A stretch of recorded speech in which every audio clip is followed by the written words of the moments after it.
Question 7. I have learnt many new skills from this task. Through editing my work, through Photoshop and Quark, I have learnt how to add text, cut around images, add brush effects to my background, move images, add shapes and add effects to my text and pictures like the drop shadow effect. In Quark, I have learnt how to successfully add photos, edit text, add shapes and edit the layout of my magazine.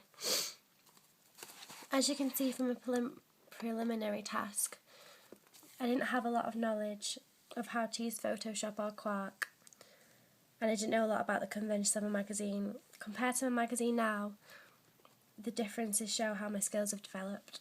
I have learnt how to show my research through different formats and programs such as SlideShare, Prezi, Blogger and YouTube. This is a more interesting way to get my research across rather than just a normal Word document. I hardly use any cover lines on my preliminary task,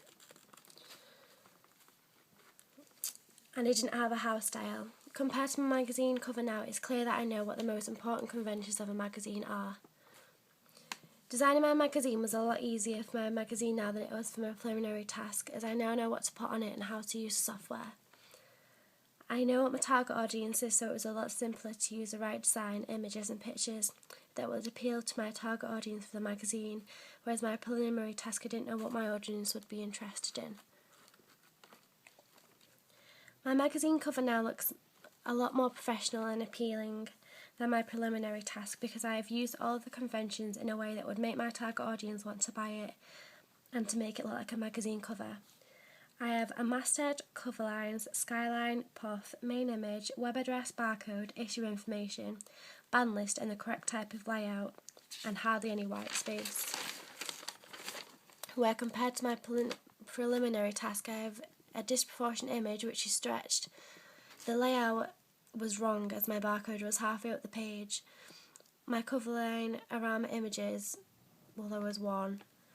My house style didn't match any of my main images. The text was all different and there was too much white space, which made the magazine look like a poster rather than a front cover.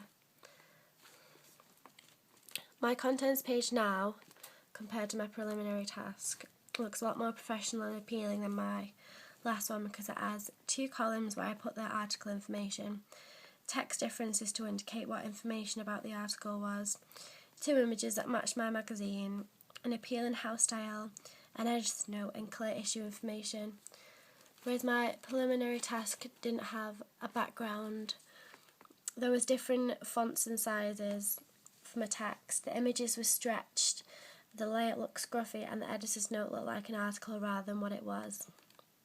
My understanding of the magazine convention and how to use Quark software has considerably grown, as you can see from my 2 contents pages.